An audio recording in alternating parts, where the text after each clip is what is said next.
Well, this wasn't supposed to happen. Vegetable prices are up nearly 40%. And we were told that very quickly, right away, January, grocery prices were going to be declining under Donald Trump. What is going on here? So, the headline shocker is that wholesale, so we're not talking retail yet, wholesale vegetable prices have exploded 38% in July. That is the biggest surge of any product category in years. Economists were surprised. That wasn't something that was expected. This is the sort of spike to wholesale prices that, if it lasts, it's going to start hitting retail grocery prices. You're going to start seeing it. When you go and say, I need a dozen rutabagas, I don't know how many of you do that. I do that very often, but many people maybe don't. When you go and say, give me a bag of sweet potatoes, prices are going to start being significantly higher at grocery stores because of the increase to wholesale prices. Now, why it matters for the average person is really pretty evident at this point in time, which is that we have seen continued inflation, not at an extremely high rate, but remember the promise from Trump was prices would come down. Instead, prices have continued to increase at roughly the same rate as they did during the end of the Biden administration. But we are potentially seeing a number of categories and sectors that are going to see bigger increases. 3% year over year inflation, 3.1%, wherever we are right now, doesn't account for individual sectors.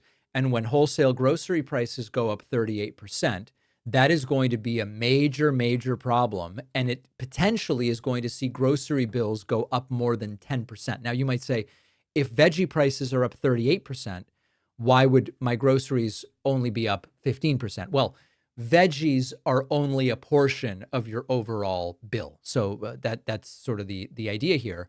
But it's going to apply to lettuce. It's going to apply to my beautiful avocados, peppers, and tomatoes. I think you get the point. Now, there is a question as to why this is going on. Some people immediately reacting, saying this is Trump's tariffs. Others saying there's a seasonality to this. Others saying there are other reasons for it. So the truth is that there's a lot going on here. There's not a single villain, but what we know is what we were promised. And we were promised vegetable and grocery prices overall could come down. So weather can impact wholesale vegetable prices. Tariffs are a factor for some products. Supply chain kinks or interruptions can be partially responsible. Immigration policy can be a factor. The most reasonable explanation is that there's sort of like a cocktail of all of these things working at once.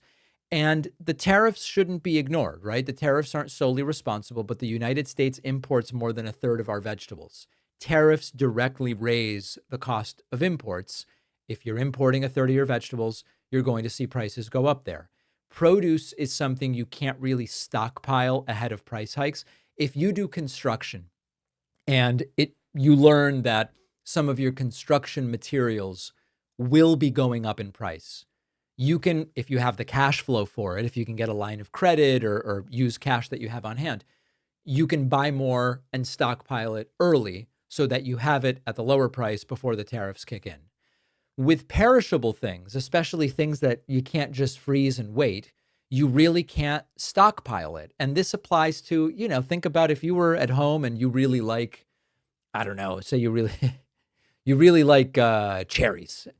How much are you really going to stockpile ahead of time if you expect cherries to be more expensive later? Most people don't do it. It's not practical. Some of the stuff you freeze and it doesn't really keep well. So you can't protect yourself from future higher prices in this way. Now, we should acknowledge there's the kind of weather wild card. Vegetable prices can often swing because of harvest conditions. You might have a drought or a flood or extreme heat and things don't grow well. So that's certainly a factor. The immigration element, I think, is also interesting because roughly 2/3 of American farm workers are non-citizen immigrants. Now, that doesn't mean they're all undocumented. Non-citizen immigrant means you might be here on a work permit, you might be a permanent resident, you might be here and undocumented. But when you see the raids on workplaces under the Trump administration, this terrifies both employers and employees. Fewer workers means higher wages. Farms pass that cost on to the wholesale buyers. the wholesale buyers will eventually pass it on to consumers. So you've got a lot of businesses already feeling this. Sweet Green, the salad chain. I've only been there once and I don't remember much about it. Is it any good? Sweet Green, the salad chain, says its profit margin is down significantly. It says tariffs have made a lot of our products more expensive. Cukes, only not Zooks, only Cukes. Cukes, lettuce, some other things. There are other chains saying that they're feeling upward pressure on costs. And on social media, Trump is saying tariffs simply are not to blame. It has nothing to do with tariffs. The tariffs are working great and they're bringing in cash, even though we know it's the American businesses that pay the tariffs. So now we get to what is next. What could happen next? If the wholesale prices stay where they are or go up even more during August, it's only a matter of time until consumers are going to feel it. If the grocery stores are paying 38% more for vegetables, they're going to pass it on to you. If the restaurants are paying 38% more for vegetables, they're going to pass it on to you. So the bottom line here is the vegetable spike may be temporary or it may not. It may be a sign of Trump's tariffs doing exactly what we expected them to do, raise prices.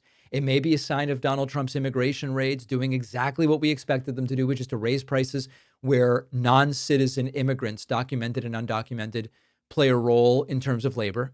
And so we are going to watch this closely. Who will the average MAGA blame if indeed their groceries surge at these levels? Hopefully they'll at least partially blame the person that's responsible, and that's Donald Trump.